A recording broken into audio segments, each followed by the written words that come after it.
Uma pergunta frequentemente à Terra jovem é: como é possível que a população da Terra atinja milhares de milhões de pessoas se o mundo tiver apenas cerca de 6.000 anos e se houvesse apenas 2 humanos no início? Hoje falaremos o que um pouco de aritmética simples nos mostra.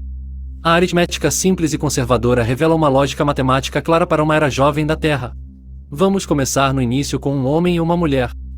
Agora vamos supor que eles se casem e tenham filhos e que seus filhos se casem e tenham filhos e assim por diante. E vamos supor que a população duplique a cada 150 anos. Portanto, depois de 150 anos haverá 4 pessoas, depois de mais 150 anos haverá 8 pessoas, depois de mais 150 anos haverá 16 pessoas e assim por diante.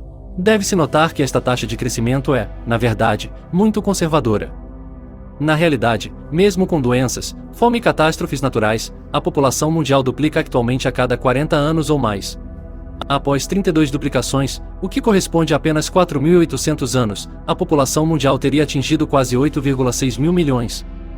Isto representa mais 2 mil milhões do que a população atual de 6,5 mil milhões de pessoas, registrada pelo Gabinete do Censo dos Estados Unidos em 1 de março de 2020.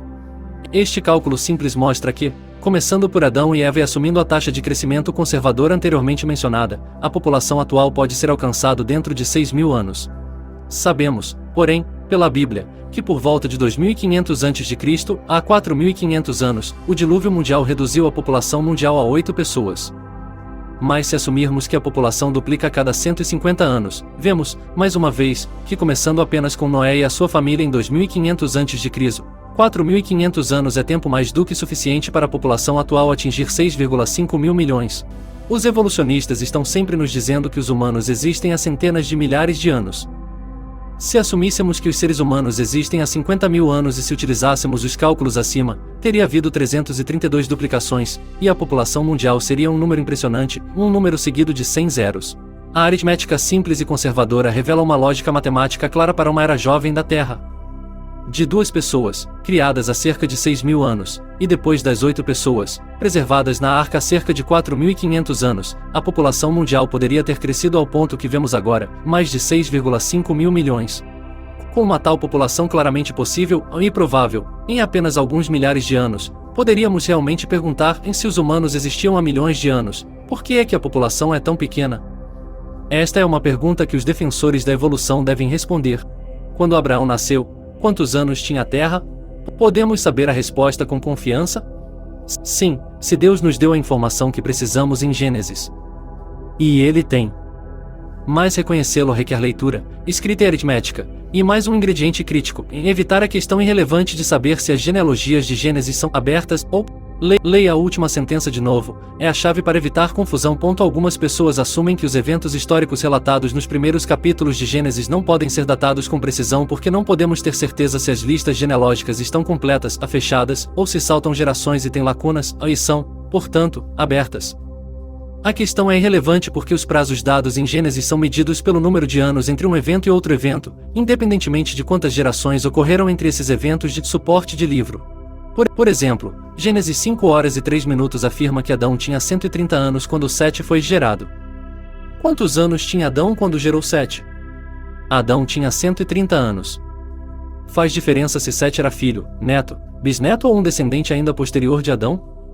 Não, a resposta é a mesma, em 130. A relação exata de Sete com Adão é irrelevante porque o período de tempo é medido em quantos anos se passaram desde um evento, a Deus criando Adão, até outro evento, a Sete sendo gerado, independentemente de quantas gerações pode ter ocorrido entre Adão e Sete. Uma óbvia na medição do período de tempo acima envolve a provável presença de um ano parcial, uma vez que Sete provavelmente não foi gerado no aniversário de Adão. Para um intervalo preciso a ser usado em nossos cálculos, devemos considerar que Adão tinha pelo menos 130 anos, mas ainda não tinha 131 anos. Para permitir esse tempo extra, precisamos incluir um número parcial em nossos cálculos de não mais de um ano. É por isso que este estudo conta o tempo com faixas de precisão, ainda que as faixas em si sejam absolutas. Gênesis 5 horas e 3 minutos termina com Adão gerando Sete, o que provavelmente se refere à concepção de Sete. A geração de Sete também inicia o próximo elo temporal na cadeia ininterrupta de eventos de Adão a Abraão. Neste ponto, outro ajuste de faixa é necessário para incluir a duração normal de uma gestação humana, isto é, tempo do útero, para levar Sete desde a concepção até o nascimento. Nenhuma gestação levará mais de um ano, Portanto, um ano extra de tolerância precisa é adicionado a cada período de tempo delimitado por uma geração. Alguns dos nossos períodos de tempo não estão ligados por uma geração, mas por um evento geológico. Em Gênesis 7 horas e 6 minutos, a idade de Noé na época do dilúvio é de 600 anos. Como o evento anterior do final do livro foi a geração de Noé, a duração do período de tempo conectado a Gênesis 7 horas e 6 minutos precisará incluir um tempo do útero de não mais de um ano, já que o nascimento de Noé iniciou a contagem para 600 anos, e também precisará incluir um valor parcial de não mais de um ano, uma vez que não se sabe quantos anos Noé tinha passado dos 600 anos quando o dilúvio chegou. Mais um ajuste de alcance é necessário para a geração de Arfaxad, neto de Noé. Gênesis 11 horas e 10 minutos afirma que Sem gerou Arfaxad 2 anos após o dilúvio. É lógico supor que isto se refere a 2 anos após o início do dilúvio, e não quando ele terminou, uma vez que o início desse evento cataclísmico foi quando a Terra mudou para sempre e o relógio da humanidade foi redefinido para pré-dilúvio e pós-dilúvio.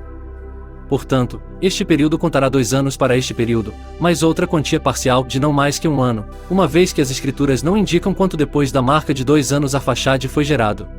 Caso contrário, é uma matemática direta de evento a evento, sendo irrelevante o número de gerações incluídas entre os eventos de suporte de livro. Assim, utilizando qualificações generosas para períodos de gestação e para anos parciais, os elos de prazo qualificado 80 é igual a não menos que 1948 anos. Na maior parte do tempo, igual a não mais que 1985 anos, a aproximadamente um terço de todos os tempos.